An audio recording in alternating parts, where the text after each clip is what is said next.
હાર્દિકનું કોંગ્રેસમાં આગમન તો અમરેલી ભાજપમાં ભમાશા કહેવાતા પૂર્વ ધારાસભ્ય હનુભાઈ ધોરાજીયાનું ભાજપમાં આગમન।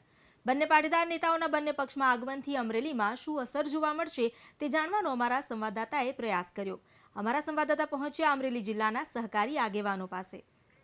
પાટીદાર નેતા હાર્દિક પટેલના કોંગ્રેસમાં આગમન થયા બાદ હાલમાં જે લાઠીના ધારાસભ્ય લાઠી લીલીના ધારાસભ્ય અનુભવ ધોરાજીયા હતા તેનું અત્યારે કોંગ્રેસમાંથી ભાજપમાં વિલીનીકરણ થઈ ગયું છે, પર ફરી પાછા તે પોતાના માતૃ ભાજપમાં આવી ગયા છે। ત્યારે અમરેલી જિલ્લાના સહકારી આગેવાનોનો શું છે મત આપણે જાણીએ અમરેલી જિલ્લાના સહકારી આગેવાનો પાસે જ કે હાલમાં જે રીતે ભાજપ કોંગ્રેસમાં જે કાર્યકર્તાઓ છે તેનું આગમન થઈ રહ્યું છે। પાસ આગેવાન હાર્દિક પટેલ છે, એના અનેક કાર્યક્રમોમાં આપ પણ સહભાગી થતા હતા, અનેક ગામોમાં આપ એના સાથે ગયા છો। અત્યારે હાર્દિક પટેલ સાથે કોંગ્રેસમાં આવ્યા છે, શું કહેવા માંગશો?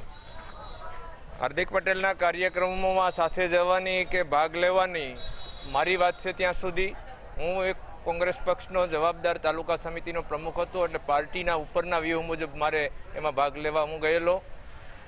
પણ મારો અંદાજ છે કે જે એમણે પાર્ટીની અંદર જોડાવાનું કર્યું એનાથી લોકોની જનરલ સેન્સ છે એ બરાબર નથી કે એ નથી ગમ્યું। ખાસ કરીને જે લોકો બિન રાજકીય છે એમની સાથે બનાવટ થઈ એવું લાગે છે, અને એમ કે હાર્દિકે આ વાત બિન રાજકીય સંગઠનની કરેલી અને અત્યારે એક પક્ષમાં જોડાઈ ગયેલ છે, એટલે આ તો એક કોમેન્ટ પણ આવેલી છે કે અગાઉની સ્ક્રિપ્ટ મુજબ થયું છે, એટલે પાટીદાર ભાઈઓને જે બિન રાજકીય છે એને ગમવાનું નથી।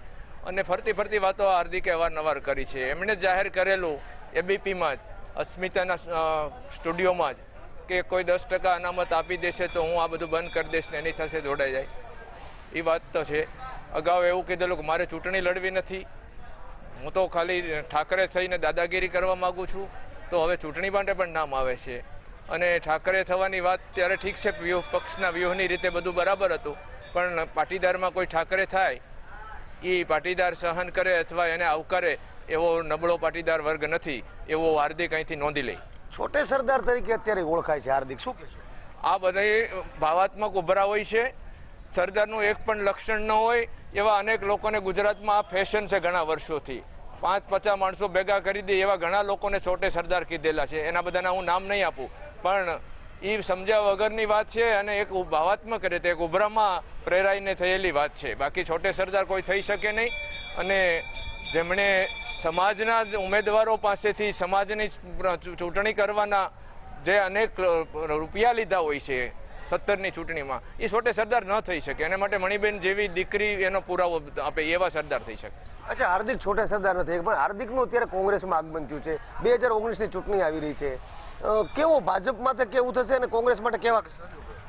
હાર્દિક અને આપણા લીલિયા વિસ્તારના ભમાશિયા હનુભાભા જે ભારતીય જનતા પાર્ટી માટે એનું આગમન થયું, એ અમરેલી જિલ્લામાં નહીં પણ સૌરાષ્ટ્રના બધા વિસ્તારમાં ભાજપને મોટો ફાયદો થશે, અને હનુબાપાને તો અમે આવકારીએ છીએ। અને હાર્દિકે જે કર્યું છે એ પાટીદારના આપણા બધા આખા સમાજને એક એવો હાવ ઊભો કરી અને જે એને પોતે કર્યું છે એની સજા એ પાટીદારના લોકો જ એને આપશે। અચ્છા, એપીએમસીના ડિરેક્ટરમાં આપણી સાથે છે જસુભાઈ, હું પૂછવા માંગીશ કે હાલમાં જે રીતે હાર્દિક પટેલનું અત્યારે કોંગ્રેસમાં આગમન થયું છે, અનુબાપા છે તે આ વિસ્તારના ભામાશા ગણાય છે અને પૂર્વ ધારાસભ્ય છે, એ ફરી ભાજપમાં આવ્યા છે, કેવા સંજોગો લોકસભાની ચૂંટણીમાં અમરેલી બેઠક માટે? અમરેલી બેઠક માટે તો કોંગ્રેસ માટે બહુ ખરાબ પરિસ્થિતિ છે, કારણ કે જે જૂના કાર્યકરો છે કામ કરે છે એવા બધાને સાઇડલાઇન કરી અને પહેલેથી કોંગ્રેસ નવા કરે છે, એ ખરાબ છે। પણ હનુબાપા જે આવ્યા એ સારામાં સારા માણસ હતા, કોંગ્રેસ માટે સારું હતું, એ વયા ગયા તો કોંગ્રેસને ફટકો પડશે અને ભાજપને લાભ થાય।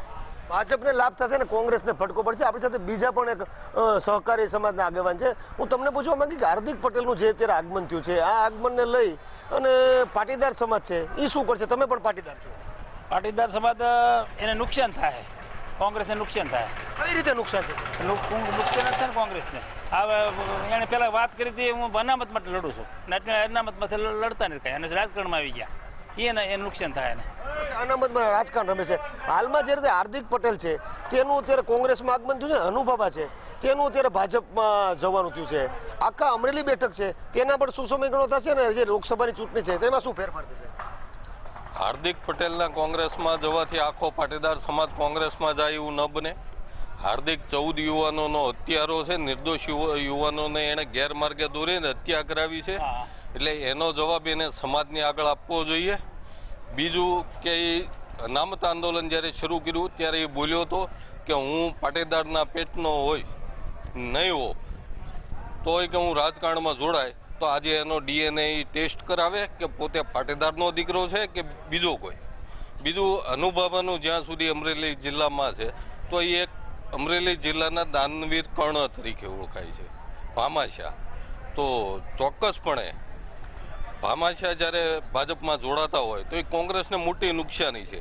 એણે દુર્યોધનને મૂકી અને આજે અર્જુનનો સાથ આપ્યો, એ બાબતે હું કહેવા માંગુ છું.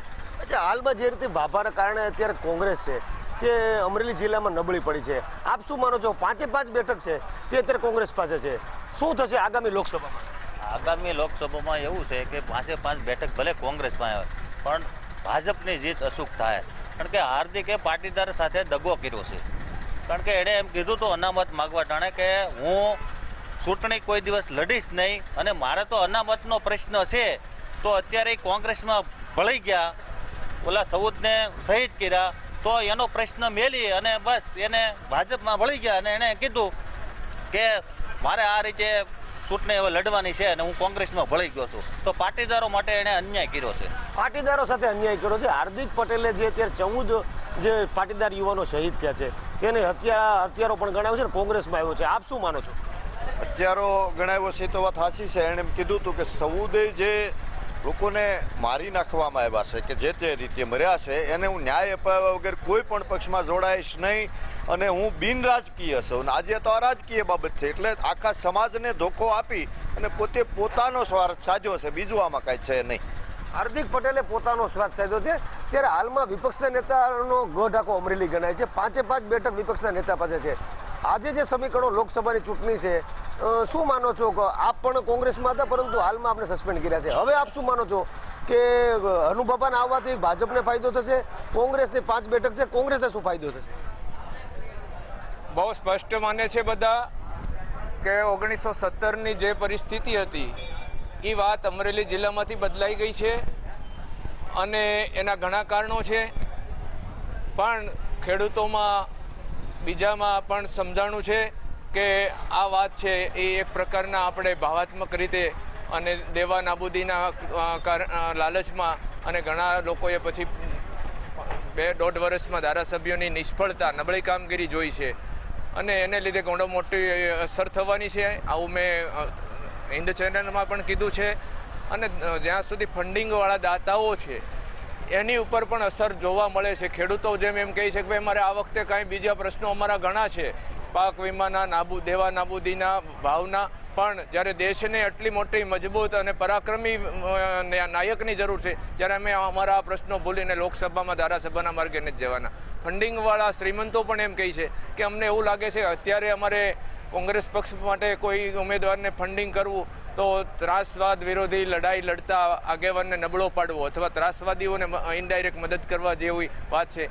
અમરેલી બેઠકમાં જે પાકિસ્તાન સામે થયેલી એર સ્ટ્રાઇક, વિપક્ષના નેતાનો ગઢ હાર્દિક પટેલ કે અનુબાબા, કયો મુદ્દો મહત્વનો રહેશે? ખેડૂતોનો મુદ્દો મહત્વનો રહેશે? કયા નામે લોકો મત આપશે? શું માનો છો આપ? અમરેલી જિલ્લાની અંદર કોઈ મુદ્દો મહત્વનો રહેશે નહીં. આ બેઠક છે ભાજપની છે અને આવતા દિવસોમાં ભાજપની જ રહેવાની છે. આવતા દિવસોમાં પણ ભાજપની રહેવાની છે, પરંતુ હાર્દિક પટેલ સહિત જે અનુબાબાનું ભાજપમાં અત્યારે જવાને કારણે અમરેલીની બેઠક છે તે હાલમાં ભાજપ મજબૂત સ્થિતિમાં હોય તેવું અહીંના સહકારી આગેવાનો જણાવી રહ્યા છે. ફારૂક કાદરી, એબીપી અસ્મિતા, અમરેલી. તો અત્યારે બસ આટલું જ. વધુ સમાચારો માટે આપ જોતા રહો આપણી ચેનલ એબીપી અસ્મિતા.